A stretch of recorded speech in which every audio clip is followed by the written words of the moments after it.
Lu pernah gak sih ngerasa udah belajar lama banget, tapi pas ditanya ngeblank, lupa apa yang tadi udah dipelajarin? Atau udah baca buku berulang kali tapi gak masuk juga ke otak? Jadi berasa sia-sia gak sih? Nah, di video ini kita bakalan ngebahas cara belajar yang benar-benar efektif, bukan cuman sekedar angin lalu aja. Di sekolah, kita sering banget diajarin buat menghafal, baca ulang, terus ngulang lagi. Tapi sebenarnya itu bukan cara yang paling efektif. Kita bakalan bongkar bareng teknik-teknik yang terbukti secara ilmiah bisa bikin belajar lebih cepat masuk, lebih awet di kepala.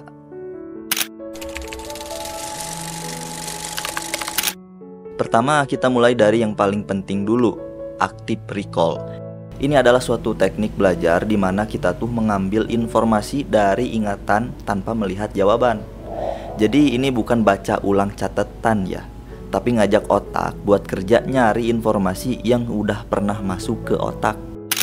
Cara kerjanya gini, setelah kita belajar, coba uji ke diri sendiri. Misalnya, tadi tuh secara garis besar lagi bahas apa, terus poin-poin pentingnya tuh apa aja. Terus kita bisa nggak ngejelasin dari poin-poin yang ada di situ. Nah, hal ini tuh bikin otak kita jadi ngeluarin usaha yang lebih, sekaligus memperkuat ingatan jangka panjang kita. Kita juga bisa ngelatih active recall ini dengan jelasin ke teman. Kalau mereka ngerti, artinya kita udah benar-benar paham. Nah, kenapa active recall ini penting? Karena ini tuh bisa memperkuat memori, bantu ngertiin konsep, tahu bagian mana aja yang masih lemah. Jadi active recall ini adalah teknik belajar yang ampuh yang membantu kita mengingat informasi lebih efektif dan meningkatkan pemahaman kita terhadap suatu materi.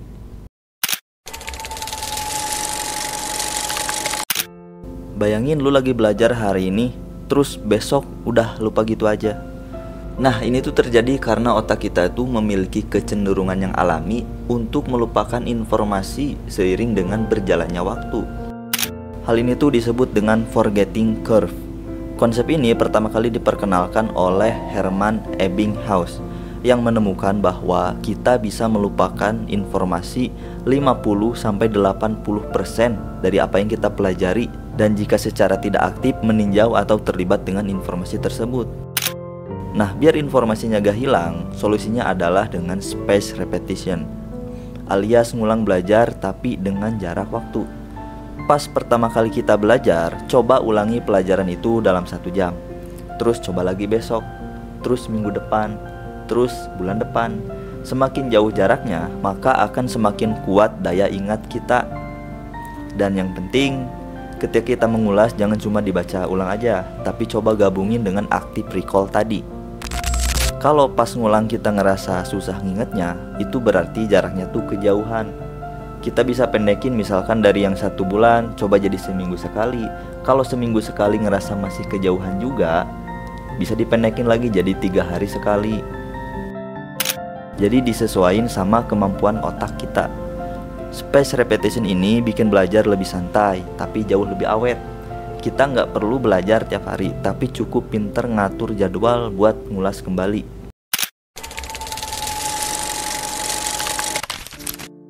Coba lu lihat deretan angka ini. Kalau misalkan gua suruh lu buat ngafalin deretan angka ini, kira-kira bisa nggak? Kalau gua sih pusing ya. Tapi kalau misalkan gua suruh lu buat ngafalin angka ini, dan ini, jadi lebih mudah dihafal kan? Nah, ini tuh namanya chunking. Jadi chunking adalah teknik belajar di mana informasi yang besar atau kompleks atau banyak itu dibagi menjadi potongan-potongan kecil supaya lebih mudah diproses oleh otak kita. Kenapa? Karena otak manusia punya keterbatasan dalam menyimpan banyak informasi sekaligus di short term memory kita. Chunking juga bisa bantu kita pas lagi pengen ngapal banyak hal. Misalnya kita pengen belajar bahasa Inggris. Nah, daripada kita ngapalin dari kamus besar bahasa Inggris yang tebel banget itu, akan lebih mudah kalau kita kelompokkan kosakata itu ke dalam beberapa kategori. Misalkan kategori untuk makanan, terus ada kategori untuk hewan, dan ada kategori untuk profesi, dan seterusnya. Jadi dengan chunking, otak bisa lebih fokus, gak gampang jenuh, dan hasilnya bisa lebih cepat masuk. Apalagi kalau kita tambahin visual atau cerita kecil di setiap potongan itu. Kalau lu bisa jelasin sesuatu ke orang lain dengan bahasa yang simple, artinya lu bener-bener paham. Itulah inti dari teknik Feynman. Teknik Feynman adalah metode belajar di mana kita tuh belajar dengan ngajarin orang. Proses ini ngebantu kita dalam memperdalam pemahaman dan memperjelas konsep yang ada di dalam pikiran kita. Caranya kita bisa pilih salah satu konsep yang lagi kita pelajari, terus coba jelasin itu pakai bahasa yang simple, yang anak kecil aja bisa ngerti. Gak usah pakai istilah yang ribet. Kalau kita belum bisa ngejelasin pakai bahasa yang sederhana atau mentok, artinya kita sebenarnya belum sepenuhnya mengerti. Kita bisa balik lagi ke materi, coba perbaiki, coba jelasin ulang. Bisa pakai analogi atau cerita biar makin nempel. Ulangi terus proses ini sampai kita bisa cerita lancar tanpa adanya catatan. Ini teknik yang ampuh banget buat ngetes seberapa dalam pemahaman kita dalam mempelajari sesuatu. Lu tau gak sih kalau otak kita tuh sebenarnya seneng yang rame-rame? Bukan chaos ya, tapi otak kita tuh seneng dengan stimulasi yang beragam dan melibatkan berbagai macam indera, kayak mendengar, melihat, atau dengan gerakan. Jadi kalau belajarnya cuma dengar doang atau cuma baca doang, ya kemungkinan otak kita tuh bakalan cepat ngelupain, karena sumber informasinya datang cuma dari satu jalan aja. Coba deh kalau digabung, misalnya kita bisa dengerin podcast sambil bikin mind map, atau nonton video sambil nyatet, atau belajar ngomong sambil gerakin tangan buat bikin gestur. Ini ngebuat informasi masuk dari banyak jalur. Belajar multisensori ini cocok banget buat yang suka bosen. Soalnya makin banyak indera yang dipakai, itu membuat proses belajar kita jadi gak monoton. Jadi besar kemungkinan informasi yang kita pelajari jadi makin lengket lah di kepala. Hal ini juga bantu pemahaman lebih dalam, karena kita bukan cuma ngeliat, tapi juga ngerasain dan menghubungkan konsep lewat banyak cara. Ini mindset yang menurut gua penting banget ya, karena banyak dari kita itu ngerasa gagal ketika belajar karena terlalu mikirin hasil akhir. Padahal yang lebih penting itu sebenarnya prosesnya. Contoh ya, misalkan lu mulai belajar buat ngomong depan kamera dengan ekspektasi lu pengen jago ngomong kayak Raffi Ahmad.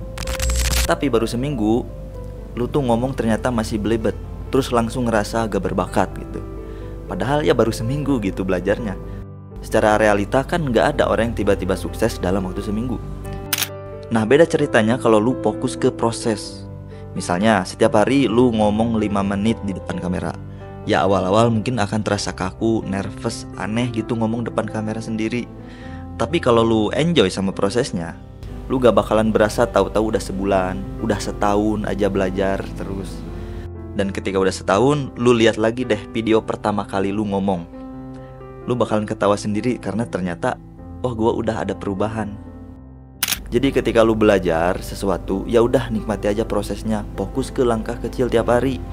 Karena belajar yang konsisten itu lebih penting daripada mikirin hasil yang instan.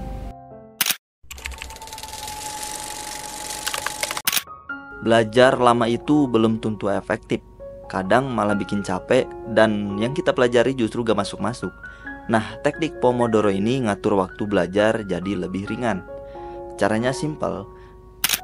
Kita belajar 25 menit, terus istirahat 5 menit. Itu untuk satu sesi. Nah, setelah 4 sesi, istirahatnya bisa dilebih panjangin. Misalkan jadi 15 menit atau 30 menit. Teknik Pomodoro ini ibaratkan kalau kita lagi main HP kelamaan, maka HP itu bisa panas, terus kadang jadi nge-lag, lambat, lemot, paling parah jadi cepat rusak. Nah otak pun begitu, kalau kita forsir berlebihan dengan dipaksain buat mikir terus, tanpa istirahat, yang ada otak kita malah jadi burnout atau kelelahan. Jadinya gak bisa fokus, yang bikin kualitas belajar kita justru menurun.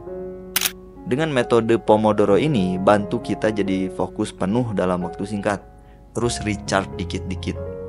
Jadi otak itu tuh bakalan tetap dingin gak sampai panas. Ini tuh ngebuat belajar jadi lebih terukur. Kita juga jadi bisa lebih aware sama waktu yang kepake. Hasilnya ya lebih produktif, lebih fresh juga. Lu pernah gak sih belajar mati-matian, tapi beberapa waktu kemudian lupa? Nah itu karena apa yang kita belajar itu gak pernah direview. Otak kita tuh pelupa banget. Makanya penting banget buat nge-review materi secara berkala. Gak harus lama, cukup lihat lagi catatan sebelumnya.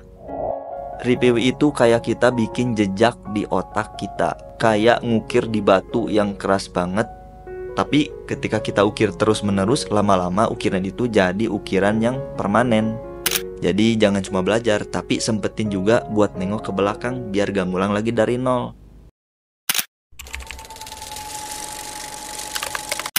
Belajar yang efektif itu bukan soal siapa yang paling rajin atau paling lama duduk, tapi siapa yang paling pintar milih cara. Mulai dari active recall, spaced repetition, chunking, teknik Feynman, belajar multisensori, sampai manajemen waktu ala Pomodoro. Semua itu tools yang bisa kita pakai buat jadi versi terbaik dari diri kita sendiri. Kalau lu ngerasa ini berguna, bantu share ke teman-teman lu yang juga lagi struggle belajar. Siapa tahu berguna juga.